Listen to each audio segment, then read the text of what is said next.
Эсний өдрийн мэнд хүргэе.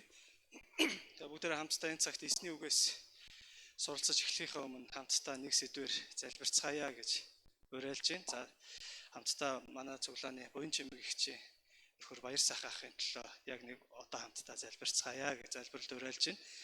Тэгээ ахын маань бол илгэн ер нь сайнгүй байдгийг бид нар мэдж байгаа. Тэгэхээр яг одоо гэртээ байгаа. Тэгээ би энэ бас сайнгүй байгаа тухай мэдээ ирсэн учраас хамтдаа эзний үгээс суулцж эхлэхийн өмнө сэтгэл нэгдэн эзэнт даатхан нэг удаа залбирцгаая. Бүгдээрээ бидний эзэн бол эзгийгч эзэн. Тэр өөрийн бүтээсэн бүтээлүүдэд эдгэх хүч чадалтай нэгэн учраас хамтдаа эзэнт даатхан нэг удаа залбирснаар залбираад дараа нь эзний үгээс суулцж эхэлцгээе. Хамтдаа залбирцгаая.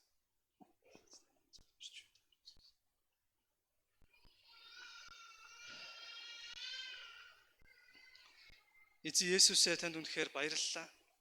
Учир нь та бол биднийг аварсан эзэн. Та бол биднийг гим нүгэл дотор мөхөл сүрэл рүүгээ явж байхад бидний мөнхийн амьруу дуудсан эзэн билээ эзэн.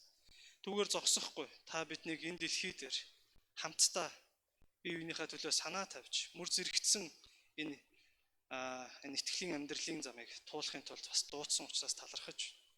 Энэ цагт бид нар хамтдаа сэтгэл нэгдээд итгэлийн бас ахын дүүс болсон хайртай игч буян чимэг ихчийнхаа нөхөр баяр сайхан ахын төлөө энэ цагт залбирч байна эзэн.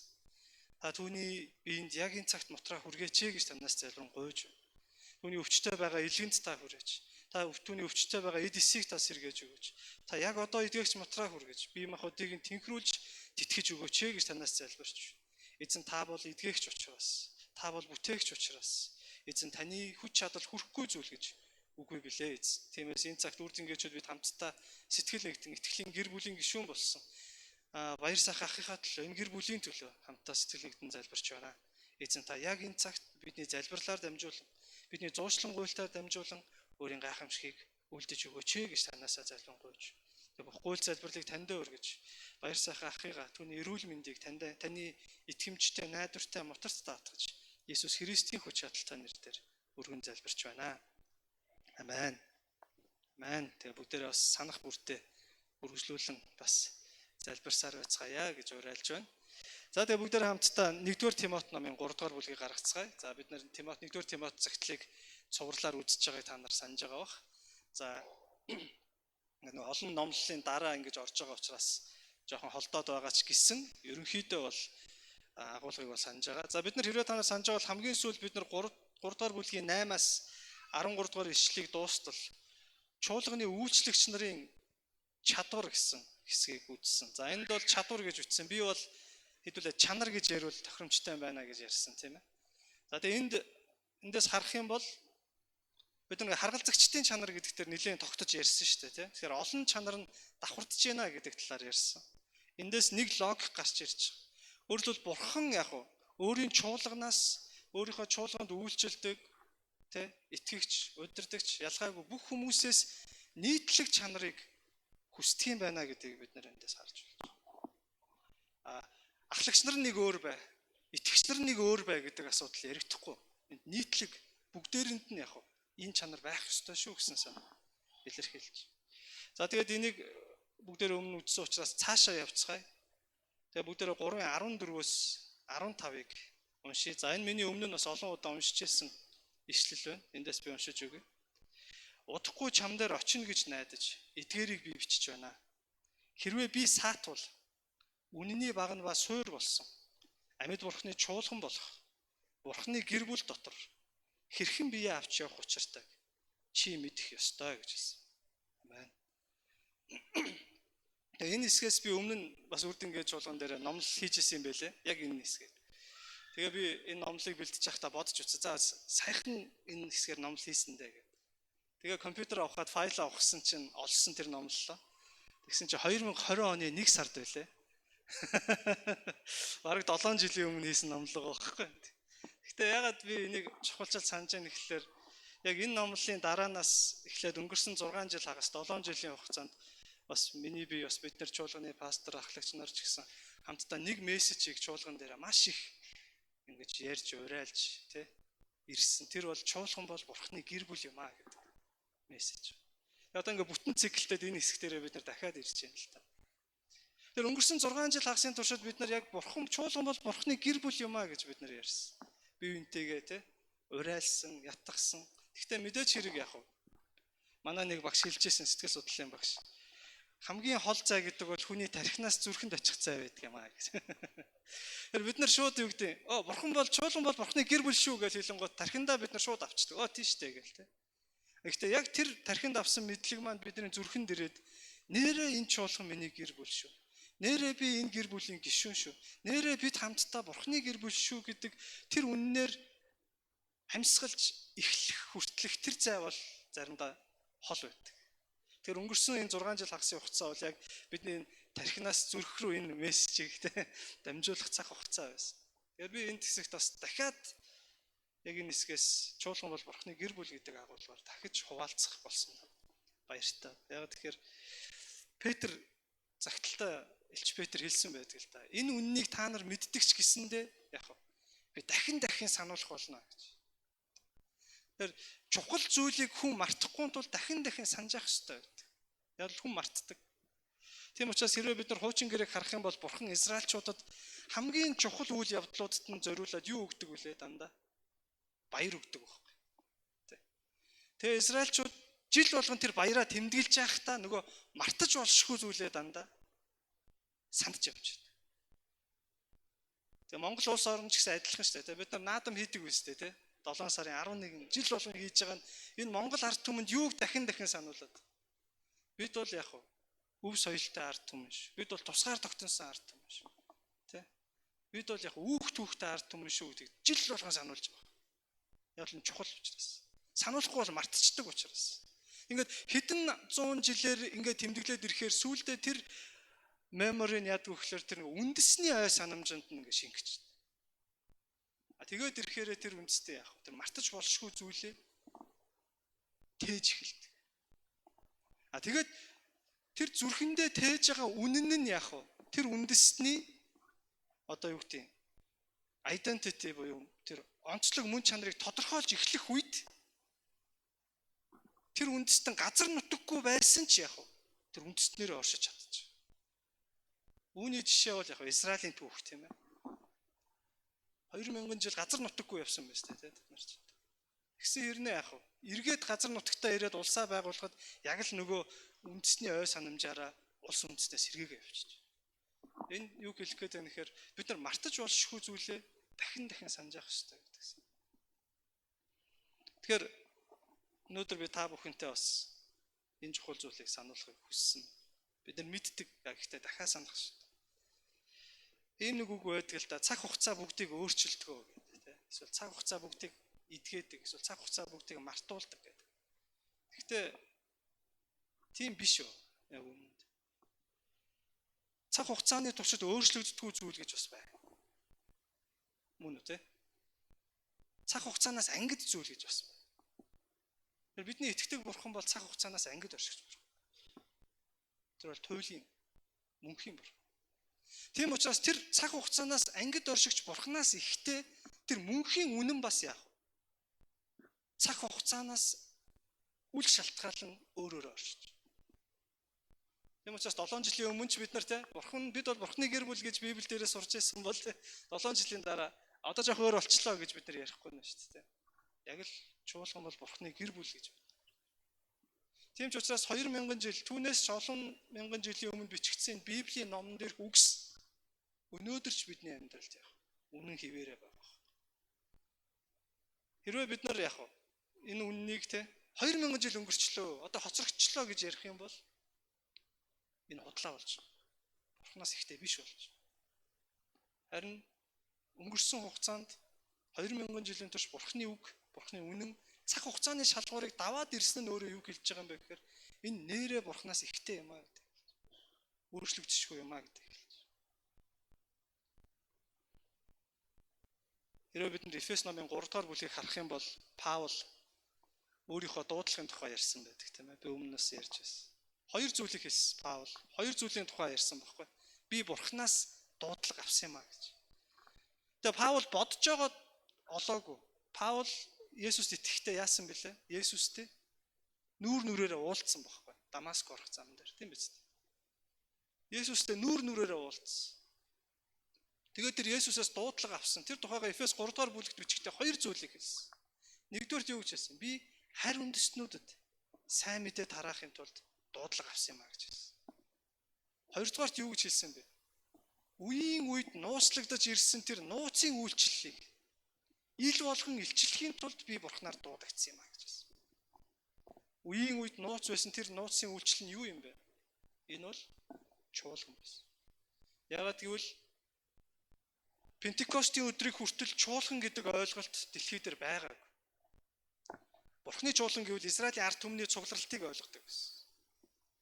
Өнөөдөр бидний мэдхийн харь үндэстэн болон Израиль үндэстэн бүгдээрээ хамтдаа Бурхны гэр бүл болоод нэг чуулган болоод хамтдаа нэгдэнэ гэдэг ойлголт Пентекостийн өдрийг хүртэл байгаагүй байхгүй. Яагаад байгаагүй? Бурхан нууцсан байсан. Нууцлцсан байсан. Тийм учраас Матай, Марк, Лук, Иохан сайн мэдээний 4 номон дээр хүртэл яг чуулган гэсэн үг ганцхан гарсан Матай номонд. Есүс юу гэж хэлсэн? Би энэ хатан дээр чуулганаа байгуул. Тэр чуулганыг үхсдийн орны хаалга дийлэхгүй л гэж хэлсэн. Өөр чуулганы тухай нэг ч үг байхгүй. Гэхдээ чуулганы агуулга бол байсан. Есүсийн сургаал дотор. Хэрвээ та нар санаж байгаа бол Есүс нэг газар сургаал айлдчихсэн чинь шавнар нэрээд хэлдэг те. Ээж дүүнер чи ирсэн байна багшаа. Та уулзах уу гэж. Тэгсэн чи юу гэж хэлдэг вэ? Хэн миний ээж дүүнер юм бэ? Миний эцгийг үгэнд итгэж тэ түүнийг дагж байгаа тэр хүмүүс бол миний ээж дүүнер юм а гэж хэлсэн байна. Энэ юуны тухай яриад вэ? Энэ чуулганы тухай. Чуулган бол Христийн гэр бүл болох тухай агуулганд явж байгаа. Гэхдээ нууц байсан учраас ил хэлээв. Тэгээ Пентекостийн өдөр чуулган бий болсон. Тэр чуулган ямар учиртай, ямар байх ёстойг илчилж зааж өгөх тэр дуудлага нь хүнд өгөгдсөн бэ гэхээр Паулд өгөгдсөн. Юм учраас чуулган гэж юу юм бэ гэж бид нар хин нэгнээс асуух ёстой бол хамгийн очих ёстой хүн нь хин юм бэ? Паул байхгүй. Тэгвэл тэр Паул энэ Коринт загтал дээр юу гэж хэлсэн бэ? Зөвхөн Коринтын Тимот загтал дээр. Тэр зөвхөн Тимот гэлтгөө. Ер нь пасторын загтлуудын зорилго гэж хэлдэг зарим теологч. Юу вэ гэхээр энэ юу гэж хэлсэн? Би өөрийн биеэр чам дээр очино гэж бодож энэ загтлыг бичлээ. Эфесийн ахлагч Тимотод. Гэхдээ би очиж чадахгүй байлаа гэж бодоход чи нэг зүйлийг мэдэх ёстой гэж хэлсэн. Юуг вэ? Чуулган дотор итгэгч хүн бие яаж авч явах ёстойг авахыг мэдэх ёстой гэж хэлсэн. Тэгээд би үнийг бичиж байгаамаа гэж хэлж. За окей. Тэгэхээр Тимот загталч тэр 1-2 дугаар Тимот. За ялангуяа 1-р Тимот Тит 2 бол чуулганы амьдралын тухай өгүүлж шүү дээ. Чуулган дотор хүн бие яаж авч явах ёстой юм бэ гэж. Тэгээ хүн аливаа нэг газар очиж байгаа бол зохистойгоор тэр газартынхаа онцлогт зохистойгоор бие авч явах ёстой болт. Тийм үү? Тэ? Үг яриа, хувцс сунаар байгаа байдал. Жишээ нь бид нар яах вэ? Нэг төрийн аягүй том хүлээн авалтанд очивол яах вэ? Тэнд тохирсон байдлаар хувцлахаас аргагүй. Тэнд байгаа хүмүүс дургүй байж болно. Тэ? Тэнд байгаа хүмүүс таалагддаггүй байж болно. Гэхдээ яах вэ? Ёс ямбур төр дөмбөргээд тохиромжтой хувцлах. Эсвэл яах вэ? Айгуу том юм балетын юм уусаад айгуу том дуурийн концертын дээр очих бол бас яадаг үлээ. Бас нэг тохируулж өмсдөг үстэй хувцсаа тий. Эсвэл биеийн тамирын зааланд биеийн тамираар цаг заал авах гэж байгаа бол яах вэ? Костюм бичээ ботинктэй очихгүй үст. Тэр хүн яах вэ? Өөрийнхөө байгаа газар очиж байгаа тэр газарынхаа онцлог тохируулсан байдлаар бие авч явах хэрэгтэй. Би нэг өмнө ярьжсэн. Би ерөнхийлөгчийн намын газарт ажилд ороод удаагүй миний хамгийн анх хариуцаж ажиллаж байсан нэг ажил зохион байгуулалтын ажил юу байсан бэ гэхээр нүүбийн Монгол улс нүүбд илсэн ойг тэмдэглэх юм олон улсын ёслолыг зохион байгуулах ажил ногдчихсэн. Тэрийг зохион байгуулад үүдэн дээр нь зогсоол сайн байна уу гэж дандаа гадаад элчингүүд ирж байгаа. Тэр элчингүүдийн хүлээн авалт байсан. Тэр чинь нөө төгсөөд те лаглах хувцастай ирж байгаа ш дээд хэмжээний хүлээн авалт тахгүй Монголын төрөөс зохион байгуулж. Тэгсэн хятадын элчин сайдын ямаас нэг ч хүн ирээгүй. Энэ бол ойлгомжтой. Монголыг нүүбд илсэн тусгаар тогтносыг зөвшөөрөхгүй байгаа. Эхлээд элчин ирнэ гэж хагаад орлогч нь ирнэ болж байгаа. Сүүлдээ аташаа ирнэ болж байгаа хүн ирээгүй. Тэгсэн Орсын элчээсээ алга болцсон. Ирэхгүй. Гэхдээ ирэхгүй гэж хэлээгүй, ирнэ гэж хэлсэн, алга болцсон. Бид нар хүлээгээд. Тэгээ хамгийн сүүлд тэр үед чинь хэн байлаа? Азизов байсан. Хамгийн сүүлд тэр хурж ирэхдээ Дженсү өмдтэй юм энгийн сороочтой, энгийн пижактай кармандагаар орж ирсэн байхгүй. Монголын төрийг тэгж хүндэлж байсан тэр хүн. Гэхдээ би яхав тэр айгүй сонирн байдал уур амьсгал үүсгэсэн байхгүй. Ягаад тэгэхээр тэр хүн яхав хоцорч болно, тэ дурамчхан байж болно. Гэхдээ хувцлалт нь яаж юм? Тэр хүний хандлагыг хэлж байгаа байхгүй. Тэр зохимжгүй байна. Зохисгүй байдлаар хувцалж байна. Тэ зохисгүй байдлаар бие авч явж байгаа. Яг тэр шиг бид нар буруу газараа буруу байдлаар бие авч явах нь өөрөө ер нь хүн ёсны хувьд зохимжгүй. Тэгсэн энд Паул Тимотед нэг зүйлийг зааж байна л та. Юуг зааж байна гэсэн чинь чи чуулган дотор бие зүв авч явахыг итгэгч нарт заагаарай гэж хэлсэн. Тэхийн тулд би эднэрийг бичлээ гэж. Тэнгут органикаар дараагийн асуулт гарч ирнэ. Ямар асуулт вэ? Тэгвэл чуулган гэдэг чи юу юм бэ? Тэр чуулган гэдэг нь юу гэдгийг ойлгож яж бид нар тэрэн тохирсон байдлаар бие авч явна шүү дээ. Чуулган гэдэг чинь клуб юм уу? Чуулган гэдэг чинь сонирхлын бүлэг юм уу? Чуулган гэдэг чинь одоо юу гэдэг нэг улаан болон юм уу? Ямар нэг нэгдэл юм уу? Холбоо юм уу? Гэдэг асуулт гарч ирж байна. Тийм учраас Паул яг энэ хоёр өгүүлбэр дотор чуулган гэж юу юм бэ гэдгийг тодорхойлж хэлж байна. Эндээс бүгдээр хамтдаа суралцъя гэж 15 дахь эшлэлээр хэлсэн. Хэрвээ би саатвал өнгөрдөл би очиж чадахгүй бол тийм ээ. Тимот нэг зүйлийг мэдчих хэвээр. Тэр юу гэхээр чуулган дотор бие хэрхэн зөв авч явах вэ? За тэр чуулганыг Паул энд юу гэж хэлсэн бэ?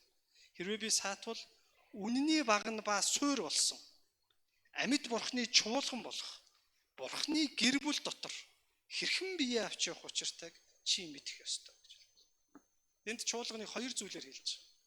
За нарийн задлал 3 зүйл. Гэтэ хоёр зүйл. Юу вэ гэхээр нэгдүгээр тэнд чуулган бол үнний багна ба суур юм а гэж хэлсэн. Тийм байгаач? Үнний багна ба суур болсон амьд бурхны чуулган гэж хэлж байгаа. Тэр бид нар чуулган гэж юу юм бэ гэдгийг зүгээр гаднаас нь нэг талаас том дүү зургаар нь стратегийн гэх юм үнүүдээр харах юм бол энэ чуулган бол тухайн нийгэм дотор байгаа үнний багна болон суур байна гэж хэлсэн. Энийг би нэг ийм зүйлээр бодох дуртай. Та нар цемент цутгаж үтсэн баг те ирчүүд ялангуяа те. Тэр цементэнд бэхжүүлэхийн тулд дотор нь юу хайдаг вүлээ? Төмөр хайдаг үстэй те. Төмөр сараал шийдэг үстэй те. Эсвэл нэг юм төмөр тасархаануудыг тэнд ингээ ээжглэр бэхждэг үстэй тэр цемент. Тэгэхгүй бол зохингууд харахад цемент мөртлөө зохихоор бутарчдаг. Тэр цементийг бэхжүүлж байгаа байхгүй тэр төмөр дотор нь байснараа. Гаднаас нь харахад мэдэгдэхгүй. Би энэ зүрлийг ингэж төсөөлдөг чуулганы. Яг энэ миний төсөөл. Энд Паул нэг чухал зүйлийг хэлсэн. Чуулган бол үнний багна ба суур гэж хэлсэн. Ямар үнэн? Энэ бол Христийн үнэн, энэ бол сайн мэдээний үнэн. Энэ бол Бурхны туйлын үнний тухай ярьж. Ягаад энэ өнөөдөр биднэрт хамгийн чухал болсон цаг үе юм бэ гэвэл өнөөдөр бидний амьдарч байгаа цаг үе, эрен үе бол постмодерн эрен үе байхгүй? Постмодерн гэж хэлдэг. Ер нь хүн төрөлхтний гүн ухааныг аваад үзвэл ингээд 100 жил, 200 жилээр ингээд циклдэж байдаг. Одоо соён гэгэрлийн үеч гэдэг юм уу те. Одоо юу гэдэг модерн эрен үе, постмодерн эрен үе гэдэг. Тэгээ одоогийн бидний амьдарч байгаа цаг үе бол постмодерн эрен үе байхгүй юу? Энэ нь ямар онцлогтой юм бэ гэхлээр одоо би яриад ирэхэд та нар ойлгоо. Туйлын үнэн гэж байхгүй гэсэн үзэл байхгүй. Хүн болгоны бодол тэр хүндээ зөв гэсэн үзэл байхгүй. Хүн болгонд өөрийн гэсэн үнэн байж болно гэсэн үзэл байхгүй. Тэгээ энийг юутай наадаг вэ гэхээр хүний эрх чөлөөтэй нааж. Хүн болгонд өөрийн эрх байна. Тэр эрхийнхаа хүрээнд тэр хүн юу ч үнэн гэж үнэмших эрх нь байна. Тэгээ тэр хүн үнэн гэж бодож байгаа бол тэр хүндээ үнэн, тэр хүний тэр үнэн гэж бодож байгаа юм худлаа гэж хэлэх эрх биднэрт байхгүй. Ингэж заадаг сургаал байхгүй. Одоо чинь яах нь? Нэг хүн буддын шашин бол үнэн гэж хэлэхэд үнэн тий. Таны хувьд үнэн гэж байгаа бол үнэн. Буддын шашин үнэн. Тэгэнгუთ бид нар үгүй Христ итгэл үнэн гэхвэл үг. Таны ч үнэн тий. Христ итгэлч үнэн. Та ингээл та зөв. Тэгээ нэг нь бөө үнэн гэх юм болоо бөө ч үнэн. Бүгд үнэн гэд. Энэ хүний эрх, та энэ хүний эрх рүү битгий хаалт. Энэ хүний эрх рүү та битгий хаалт гэд ингээд бүх юмыг ингээд өөрөө өөрт нь үнэн болгоод ингээд туйлын үннийг зүүрлүүлвэл ингээд жижиглэн буталж байгаа. Ийм цаг үе байна. Энэ постмодерн сэтгэлгээ ялангуяа орчин үеийн залуучууд донд ингээд өөрсд яг энийг нөгөө сэтгэл судлаач гүн ухаанд одоо юу гэдэг философи судлаач нөхдүүд бол ингээд томьёолцсон болохоос биш энэ чинь ингээд бидний өдөр тутмын амьдралын нэг сэтгэлгээний нэг хэсэг болоод явж штэ. Энэ постмодерн сэтгэлгээний нэг аюул нь юу юм бэ гэхээр туйлын үнэн гэж байхгүй гэж үзээд араас нь туйлын үнэн гэж үзэж ирсэн зүйлсийг задлах гэж оролддог. Одоо би жишээ авахар тодорхой бол. Жишээ нь хүүс, хүний хүүс. Бид нар юу гэж боддог вэ? Хэдэн хүүс байх вэ? 2 л хүүс байгаа шүү дээ. Одоо орчин үед 2 хүүс байхаа болоод удаж байгаа ш тэрийг мэдж байгаа шүү дээ. Баруунд бол тий. Хичнээн янзын хүүстэй болсон тий. Тэр ихтэй холимог хүүстэй болсон тий. Аз ус нөгөө мод монголоор дуустдаг гэж үг чинь одоо бид нарт ашигтай тусч байгаа байхгүй тий. Барууны ертөнцийн балаа юм бид нарт орой хоцорч орж ирж байна тий. Гэхдээ одоо баруунд юу болж байгаа? Яс тийм шүү дээ. Тэгээд тэр холимог хүүс хүмүүстэй бүр инээдтэй шүү дээ. Би өнөөдөр эрэхтэй. Гэхдээ би маргааш эмэгтэй болмоор тий. Би өнөөдөр өөрийгөө эмэгтэйгээр мэдэрч байгаа учраас та нар намайг эмэгтэй хүн гэж бод. Та нар намайг эрэгтэй хүн гэж дуудвал миний эрхэнд алдчихэв. Би цагдаад өгнө. Яг ийм болцсон баг. Энэ юу гэлж байна? Нөгөө туйлын үнэн гэдэг зүйлийг задлж эхэлж байгаа баг. Байхгүй болгож эхэлж. Цаашлуул гэр бүл. Бид нар мэднэ үстэй. Эрэгтэй эмэгтэй 2 хүн нэг бие болоод гэр бүл болоо. Библиэлд байгаа үст. Орчин үед гэр бүлийг яг задлсан. 2 эрэгтэй хүн нийлээд нэг гэр бүл болж болох уу? Орчин үед бол болно гэж зааж. 2 эмэгтэй хүн нийлээд нэг гэр бүл болж. Тэр ихтэй 3 хүн нийлээд нэг гэр бүл болж болно. Гэр бүлээ батлуулж байгаа 3 хүн. Хуулийн дагуу гэр бүл гэж. Тэгээ энэ юу хэлж байгаа? Нөгөө энэ постмодерн 90 үе чинь тэр 3 хүний хувьд зөв гэж байгаа юм чинь зөв гэж хайчиж байгаа байхгүй. Тэгэхээр ингээд бүх туйлын үнэн гэсэн зүйлийг задлаад, бутлаад, хаглаад, үн цэнгүй болгоод зүгээр л төмний нэг болгож хайж байгаа. Ийм үзэгдэл энэ нийгэмд энэ дэлхийд газар авчаа. Энэ цаг үед дунд харин тэр туйлын үннийг хамгаалан зогсож, тэр туйлын үннийг тулж зогсож байгаа тэр институт бол чуулган юм а гэдгийг бид нар хэлж. Энэ зөвхөн одоо сүүлийн 100 жилдл юм болоод байгаа юм биш л те. Паулийн бичсэн цаг үеэс хойш өнөөдрийн хүртэл энэ хүний нийгэм доторх тэр туйлын үнэн, бурхны үнэн тэр үннийг хамгаалан зогсогч нь чуулган байсан шүү дээ. Тийм учраас энэ үнний багна ба суур гэж хэлсэн. Тэгэхээр өнөөдөр Монголын нийгэм одоо юу гэдэг бид нар ингээл улс төрчдөг ч гэдэг юм уу нийгмийг ингээл муулаад хараагаал зүггээл энэ нийгэм өөрчлөгдөх ёстой гэл ингээл жагсаал цуглаал байна. Яг энэ бол байдаг үзэгдэл. Гэхдээ инглигээд нийгэм өөрчлөгддөг юм болов? Би сайн мэдэхгүй байна. Яг мэдээж тодорхой жагсаал цуглаан энэ зүйлээр тодорхой нэг үзэгдлийг өөрчлөөд явсан түүх бий. Гэхдээ шудраг бус нийгэм те энэ юм чинь байсаар л өнөөдрийн хүртэл энэ олон жилийн турш. Харин энэ нийгэм доторх одоо нийгмийг дотроос нь цэвэршүүлэгч тэр агент нь чуулган байгаа байхгүй. Гэхдээ нэг зүйлийг бид нар ойлгох ёстой. Бурхан чуулганыг байгуулахдаа нийгмийг цэвэршүүлэхийн тулд байгуулаагүй. Нийгмийг өөрчлөхийн тулд чуулганыг байгуулаагүй. Гэхдээ яагаад ч юм энэ чуулган өөрөөрөө оршин байхдаа эргэн тойронд байгаа нийгмээ цэвэршүүлж байна. Үнний баг нь болох замаар, үнний суур болох замаар, үнэн зөвийг тунхаглах замаар, үнэн зөвийн талд бат зогсох замаар, үнэн зөвийн талд эвлэлтэн нэгдэх замаар энэ чуулган энэ нийгмээ цэвэршүүлж бас тэ миний өөрийн төсөөлөл бол ингээд нэг энэ нийгмийг би ингээд хар урдаараа уруудаж яваа уулын уруу давхиж байгаа машин шиг боддог байхгүй тийм. Энэ явсаар байгаа нэг жалганд очиод дэлб бүсрэн ер нь бол. Гэтэ энэ дунд нэг жоохон тоормс гიშгээд ингээд удаашруулах гээд оролдоод байгаа. Жоохон удаашруулад байгаа нөхдөд чинь чуулган байхгүй. Паул ингэж хэлсэн. Чуулган бол Нэгдүгээрт үнний багна ба суур юм а гэж хэлсэн. Тэр хэрвээ бид нар улс их орн маань үнэн зөв ноёлсон тийм нийгэм, тийм улс төр, тийм улс их орн болоосоо гэж бодож байгаа бол энэ оронд байгаа сүм чуулганууд хүчтэй болох ёстой болж. Өөрөлд тэр тулж байгаа баг нь хүчтэй байж ээж тэр үнэн чинь тогтох гэдэг. Суур нь сайн байж ээж тогтох. Тэрс бид нар нэг улс төрчөөс шудраг ёсыг шаардангууд л шудраг болох юм. Харамсалтай нь байхгүй гэдгийг бол би бол маш тодорхой харсан.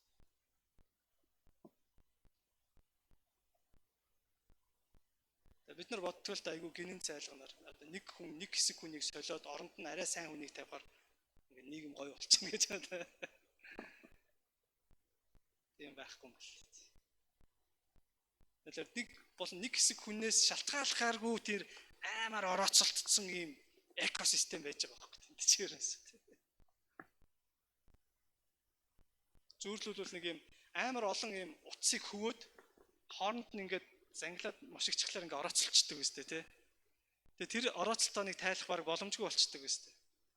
Тэгээд бид нар боддог та за энийг тасдж байгаа татвал авахчинда гэж боддог. Тэгээд тастаад татхад авагддаг байхгүй. Яг тэр чинь бүр гүнзгий орооцолтон байгаа учраас тий. Тэгэхээр яг нэгдүгээрт чуулган бол үнний багна ба суур юм а гэдэг бид нар ойлгох хэрэгтэй. Чуулган үнний багна ба суур болсноор энэ нийгэмдээ бид нар үнэн ноёрхох нэг том шалтгаан болдог. Гэхдээ нөгөө талаас бид нар нэг зүйлийг ойлгох хэрэгтэй. Зарим итгэгчид, зарим чуулганууд тэгж бодоод байдаг. Бид нийгмийг өөрчлөх ёстой гэх. Яг сайн хэрэг. Гэхдээ нийгмийг өөрчлөхийн тулд чуулган оршоогүй гэдгийг бид нараас ойлгох. Эфес 3 дугаар бүлэгтэр хэлж байгаа. Юу гэж хэлсэн бэ гэхээр Паул нууцын уюудын турш нууц байсан нууцын үйлчлэлийг ил болгохын тулд би дуудлага авсан юм а. Ингэснээр юу гэж хэлдэг? Бурхны алдар тэнгэрт болон газарт тий. Түүний мэрэгэн ухаан алдарших юм а гэж хэлсэн. Тэс ингэснээр нийгэм цэвэрших юм а гэж хэлээг байхгүй. Нийгэмд өөрчлөлт ирэх юм а гэж хэлэв.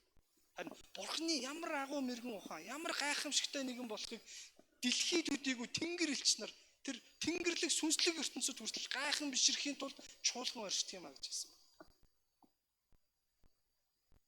Тэр нэгдүгээр чуулган бол үнний багна ба суур юм а гэж хэлсэн. Хэрвээ би нөлөө бүхий улс төрч сайд дарга байсан бол тэгээд би хэрвээ ухаантай хүн бол чуулганыг дэмжмээр байгаа байхгүй. Тэгжээж энэ нийгэм чи өөр болох гэдэг байгаа. Тийм итгэхгүй л байна л та. Тэгдэг. Энэ Германд яг ийм оролдлого хийсэн мэт те. Яг жоохон туйширсан л болохоос шүү дээ. Яасан. Чуулганд 11 өргөх юм бол татвараас сүлэлж байгаа байхгүй. Чин дэмжиж шүү дээ. Ягаад тэгэхээр улсын үзүүлж чадахгүй байгаа халамжийг улсын хүрч чадахгүй байгаа гүн рүү н орж үйлчилж байгаа хүмүүс бол чуулган баг. Итгэгчд баг. За энэ нэг юм. За одоо энэ бол дид хэсэг. За одоо үндсэн хэсэг рүү орж байна. Хоёрдугаар тэнд юу гэж хэлсэн Паул?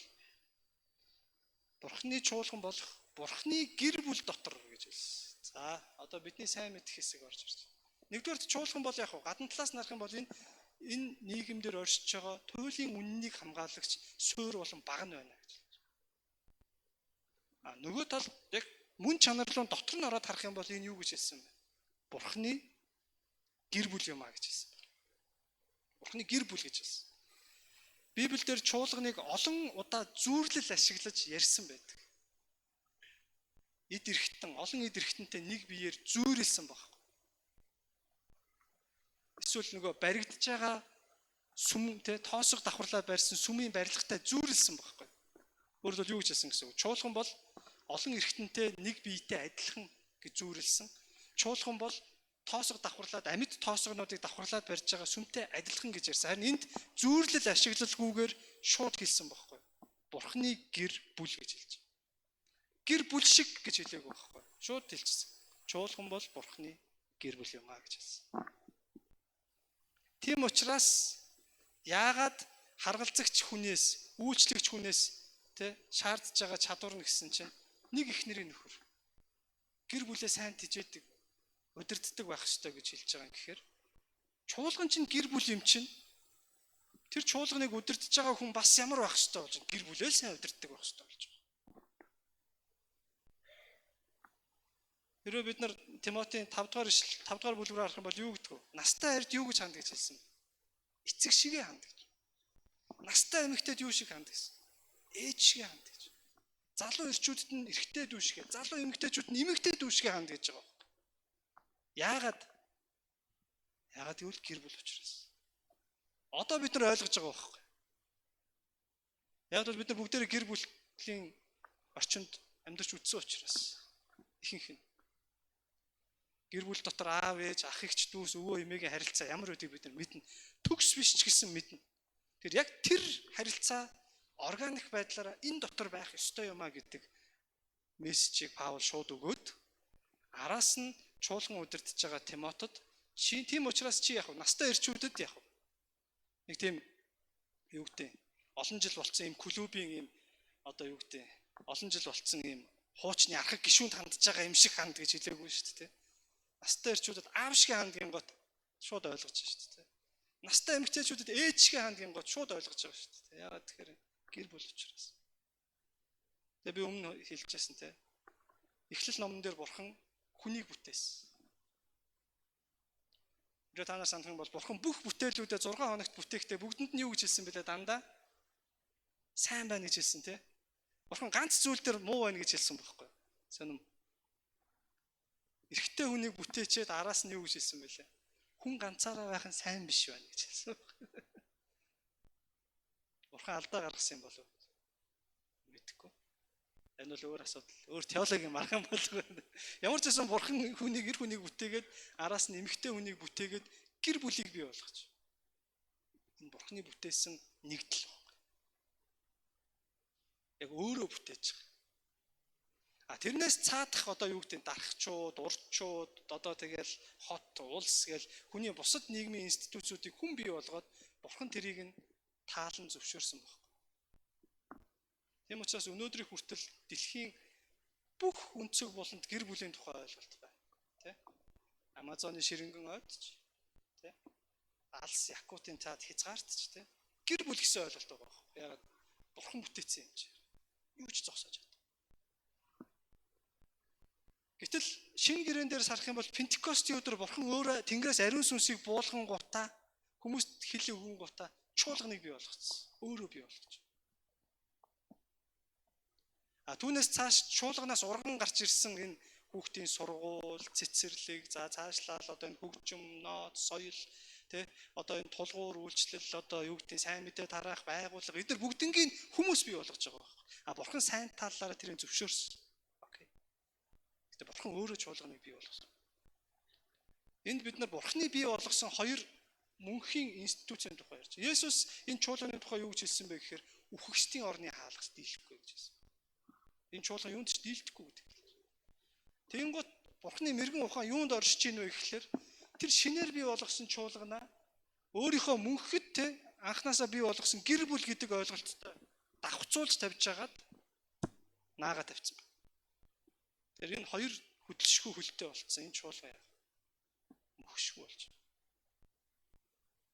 Тийм учраас чуулган бол гэр бүл гэж байна. Тэр чуулган хэрвээ гэр бүл гэдгээ ухамсарлаж байгаа цагт яг мөхшгүй. Орчин үед олон итгэгч нар заримдаа энийг ойлгоогүй учраас чуулганыг юм хөдөлгөөн одоо юу гэдэг юм бизнесийн байгууллага шиг сүлжээний бизнес шиг ийм байдлаар зохион байгуулах гэж оролдож ингэж явж байгаа. Тэгээ энэ бол яг би тэр хүмүүсийг шүүхгүй. Гэхдээ яг буруу ойлгож байна л гэсэн. Би өмнө ярьжсэн шүү дээ. Манай нэг залуу биднийхэр бол пастор. Гэхдээ тэднийхэр бол чуулганы гүйцэтгэх захирал байсан шүү дээ. Пастораа гүйцэтгэх захирал гэж нэрлэсэн чуулган байж шүү дээ Монголд тий. Би буруутгах чадахгүй. Гэхдээ тэр нэршлээс бид нар ойлгож шүү дээ. Тэр тэнд байгаа хүмүүс чуулганыг юу гэж харж байгааг бид нар ойлгож байгаа. Тэд нар гэр бүл гэж харахгүй л байна гэсэн. Байгуулга гэж. Паулийн өгсөн илчилсэн энэ үннийг мэдэхгүй байна гэсэн. Тэгэхээр чуулган бол бурхны гэр бүл юм а гэдэг бид нар ойлгох хэрэгтэй. Гэтэ зүгээр нэг гэр бүл биш. Бид нар ингээ бие биентэйгээ гэрэлцсэн биш байхгүй. Гэр бүлүүдийн гэр бүл байхгүй. Өөрөлдвөл энэ чуулган гэдэг гэр бүл дотор ч олон гэр бүлүүд нийлээд нэг овг аймаг болж байгаа байхгүй. Хэрвээ та нар Тимот болон Тит цагтлыг харах юм бол Паул хуурамч багш нар руу аймаар ширүүн дайрдаг байхгүй. Ямар зүйл дээр нь хамгийн ширүүн дайрсан байдаг вэ гэхээр хуурамч багш нар хуурамч сургаал заагаад зогсохгүй гэр бүлүүд рүү явж ороод гэр бүлүүдийг сүрүүлээд байгаа учраас тэднийг зайлуул гэсэн байна.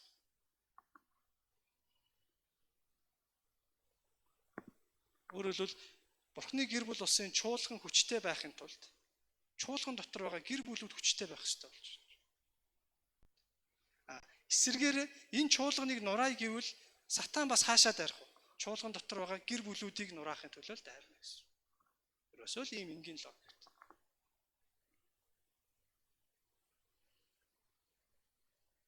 Тэгэхээр энийг бид нар ойлгох юм бол яг энэ чуулган доторх байгаа харилцаа хүртэл аягаа зөөлрөөд ирдэг. Чуулган дотор байгаа харилцааны бие биенээ хүлцэн твчих хэмжээ ингээ нэмэгдээд ирдэг. Бие биенийг уучлан өршөөх хэмжээ маань нэмэгдээд ирдэг. Өнөөдөр Монголын нийгэм бол бие биендээ юм асар хатуу нийгэм болцсон. Нэг алдаан дээр нь ингээ юу ч хүн ингээ савчиж дуусгахад бэлэн ийм нийгэмд бид нар амьдарч байна. Тэгээ энэ нийгмийн харгас хатуу энэ цавчаа тэгээ энэ балбаан дундаас зутахтай хүн хаашаа ирдэг вэ гэхээр гэртээ ирдэг баг. Гэтэл гэр бүлийн амьдрал нь яг хэцүү бол тэр хүнд ямар сонголт болдог? Үхээс өөр сонголт болдог. Сайхан нэг дуучин залуу амиа орлсон биз дээ. Олон нүдэн дээр тий лайв хийж байгаа. Тэр залуугийн кейсийг судлаад үзвэл яг ерөөсөл нэг талаас гэр бүлийн асуудалтай. Тэгээ нийгэмдэр яг маш юм. Одоо байр сууриа олох гэж чадаагүй ингээ уран бүтээлч залуу байна. Ингээл тэр хүн өөрийгөө устгах сонголтыг хийж. Харамсалтай нь өнөөдрийн нийгэм өөрөө гэр бүлүүдэд маш халгаатай нийгэм болсон байхгүй бас. Энэ бол муу ерөөс үнсний одоо тактик, стратеги байхгүй. Гэр бүлүүдэд маш халгаатай. Гэр бүл салалт бол маш их. Гэр бүлүүдийг салгах шалтгаан маш их. Гэр бүлүүдийг яг унгааж дороотуулах одоо юу гэдэг шалтгаан шалтгаанууд маш их болсон юм нэг. Үүнээс болоод яг өнөөдөр хүмүүс маш ихээр ганцаардчих. Нөгөө өмг түшиг, өмгөөлөл мэдрэх ёстой гэр бүлийн орчин нь байхгүй болсон. Асар их амбицтай болсон. Бие биенийг яг үл тоодог болсон. Яг ийм нийгэм донд халалуя Бурхан яасан. Чуулганы гэр бүл болгож бэлэг болгож өгч байгаа байхгүй. Хорогдох газар байхгүй. Нэг талаас. Яг нөгөө Ноагийн тий хорогдох бүхээг болж байгаа байхгүй. Энд ирж бид нар хорогдож штэ ер нь бол нэг талаас. Есүсийг ирэх хүртэл. Гэтэл энэ хорогдох байр маань гэр бүл гэдгээ мартчих юм бол энд ч гэсэн бие бинийгээ завчиж эхэлнэ. Тэгэх юм бол энд утга алдагдчих. Тэм учраас чуулган хүчтэй байхын нэг мөн чанар нь чуулган гэр бүл гэдгээ ухамсарлах хэрэгтэй болж. Үүнд саад болдог олон зүйл би санаатай санамсаргүй. Заримдаа бид нар яг ингээд би бас боддог юм те. Би номлогч урд гараад бусдын зэрэгтэлд суугаад ингээд номлоод бусдын сонсоод байгаа нь хүртэл заримдаа энэ гэр бүлийн биш уур амьсгал үүсгэж байгаа байхгүй те энд чинь те. Энэ шиг юм яг энэ соён гэгэрлийн үеэс эхэлтэй чуулганы мөрөглийн хэв маягийн л одоо сул тал гэх юм те. Нэг сайн гэгэрсэн хүн бусдаа заагаад нь штэ те. Гэр бүлийн харилцаанд бас дандаа тэгдэггүй штэ те. Ингээд нэг нь л яриад бусд нь ингээд сууддаг штэ те. Тийм учраас бид нар юу хийдэг юм бэ? Жижиг бүлэг хийдэг штэ. Яагаад жижиг бүлгүүд хэрэгтэй юм бэ? Тэр гэр бүлийн дулаан уур амьсгалаа тэндээ бүрдүүлээ. Яагаад нэгэнт энэ олуулаа бид нар чадахгүй. Нэгэнт ингээ олон зуун жил яваад ирсэн уламжлалыг шууд таягдан хаях тийм амаргүй. Гэтэ бид нар хичээж хамтдаа хооллож чинь, доошоороо ширээ ториод ярилцж чинь, гэр бүлийн уур амьсгалаа бий болгох гэж хичээж. Эндээс би бүр цаг маань уртцаа явчлаа. Бидний та нарын сайн мэддэг зүйлийг л дахиж сануулад байна. Бид бол Бурхны гэр бүл юм аа гэдэг. Амен. Та хажууд байгаа хүний Бурхны гэр бүл гэж хараар. Бурхны танд өгсөн гэр бүл гэж хараарай. Тэгэд бидний заримынх нь хувьд энэ нэг тийм чухал биш бах. Ягаад гэвэл зарим хүмүүс яг нийгмийн амьдрал дээр айгүй олонтойгоо хүмүүс байдаг байхгүй. Эсвэл гэр бүл нь ингээд айгүй юм эвтэйхэн гэр бүлтэй хүмүүс байдаг байхгүй. Тийм хүмүүс бол магадгүй энэ чуулган бол гэр бүл гэдгийг нэг тийм амар өргөлттэйгээр хүлээж авахгүй байх. Гэхдээ зарим хүмүүсийн хувьд чуулган бол гэр бүл гэдэг ойлголт. Тэгээд чуулган доторх гэр бүлсэг харилцаа бүрэлдэх нь өөрөө тэр хүний бүх амьдралтай тэнцэх тийм гайхамшигтай зүйл байдаг байхгүй.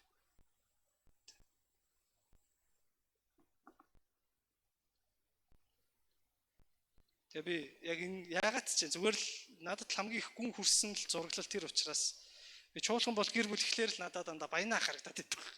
Айгүй олон жишээг ярьж байсан. Баянаахыгаа бас айгүй их дурсдаг. Гой бүжгэлдэг шүү дээ. Тий. Цуглааны шинэ жил болохоор гой их нэртэйг адилхан хувцастай яриад бүжгэлээ л дээ. Ахын маань би энэ муудаад тэгээд эмнэлэгт түгжрэл болоод айгүй олон хоног би энэ муу хөвцсөн л дээ.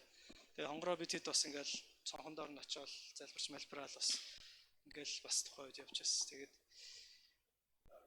Бурхан өөртөө авсан. Тэгээ дараа нь оршуулгын ёслол цуглаан дээр болсон та нар санаж байгаа бах. Тэгээ яг төрсөн гэр бүлээс нь нэг үлээ хоёр хүн ирсэн байхгүй. Оршуулгын ёслол. Төрсөн одоо хамаатан садна гэсэн. Тэгээ хоёр хүн ирсэн те их чинь нөхөртэйгээр ирсэн. Тэгээ тэр их чинь толгоос ихсэрч байсан байхгүй. Манай дүүч ямар одоо олонтойгоо хүн юм бэ гэж те. Тэр хүн мэдэхгүй учраас хэлж байгаа. Гэтэл тэр хүний итгэлийн гэр бүл нь ямар өнөр юм бэ л гэж хэлж.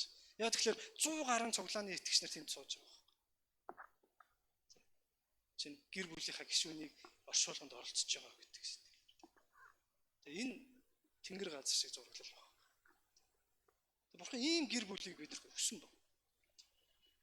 Заримдаа бид нар нэг ухаантай ухамсаралтай, заримдаа ухамсаралтай гэхдээ өгсөн. Энийг бид нар ойлгоод ухаарад амьдрах үед сүм чуулганы доторх уур амьсгал, амьдрал бүх юм аюу гой зөөлөн болт. Нөгөө чи ийм би тийм гэдэг чичлээд идэг юмнууд байхгүй бол. Яг л заримдаа зарим эндэр дээр гараад, тайзан дээр гараад, зарим зэрэгтэл суугаад ахаар чуулганы итгэгч нар нэгээд үйлчлүүлэгч, үйлчлэгээ үзүүлэгч, үйлчлэгээ авахч гэсэн хоёр туйл руу заримдаа хуваагчих гээд байдаг. Ингээд ирэхээр өөрийн мэдлгүй үйлчлүүлэгч нар маань яах вэ? Энэ гоё байна, тэр муухай байна, энэ сайн номлоо, тэр номлох онцгүй байна, тэр солгой дуулж, энэ гоё дуулж гэдэг. Хүн гэртээ орчоод оройн хоол идэхдээ рестораны үйлчлэгээ авч байгаа юм шиг байдаггүй үстэй тий. Ээж нь хоол игээл ирсэн ч тий. Салфетик авъя гэлтэй. Тий. Энэ хоол чинь хөрцсөн байна гэл тэгдэггүй үстэй тий. Оо би аяга угаач гээл босол угаадаг үстэй. Энэ бохроо цэвэрлэлтэй гэл гэртээ тэгдэггүй үстэй тий. Тий. Бид нар чуулгандаа бид нар гэр бүл юмаа гэдгийг ойлгох үед бидний хандлага хүртэл өөр болж байна. Үйлчлэгээ үйлчлүүлж байгаа бүх зүйл өөр бол. Яг л энэ халуун дулаан уур амьсгал бүхий сүм чуулганууд Монгол оронд даяар бий болоосоо л гэж хүсэж байна. Тэгжээж үнний баг нь болсон, суур болсон чуулган хүчтэй болж ирж байна. Тэгжээж тэр нийгэмд Христийн гэрэл давс яах вэ? Гэрэлтэж амтагдаж эхэлж. Тэгжээж тэр ялцсаж байгаа нийгэм яах вэ? Цэвэршиж эхэлж. Тэрээс хин нэгэн улс төрчийг, хин нэгэн нэг буруутныг олоож хонгоос дүүжлээд юуж өөрчлөгдөхгүй. Амен. За тэгэхээр ямар ч байсан үг олдож өгөхөр холдлоо. Тэгэхээр өнөөдөр миний хуваалцах гэсэн зүйл бол Тимот 3:13-аас 14 хоёр зүйл. Чуулган бол юу юм бэ? Хоёр зүйл. Нэгдүгээр чуулган бол үнний баг нь ба суур юм аа. Хоёрдугаар чуулган бол Бурхны гэр бүл юм. Энэ хоёр үннийг бүгдээрээ зүрхнийхээ самбарт сэлж.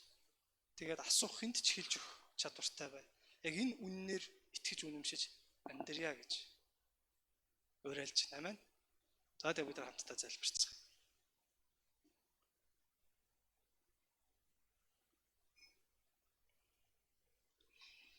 Тэнгэрийн агуу эзэн бурхан минь танд үнэхээр баярлалаа. Та биднийг авралдаа багтааж, биднийг гим нүгэлтэй байхад, биднийг зохисгүй байхад, биднийг сул дорой байхад, биднийг харанхуй байхад, биднийг гим нүгэлд боолчлогдож байхад, мөхөл сүрэл рүүгээ явж байхад, бид ямар ч гавьяа байгуулаагүй байхад та биднийг аварч дуудсан учраас танд баярлалаа. Та бидэнд мөнхийн амийг өгсөн учраас баярлалаа.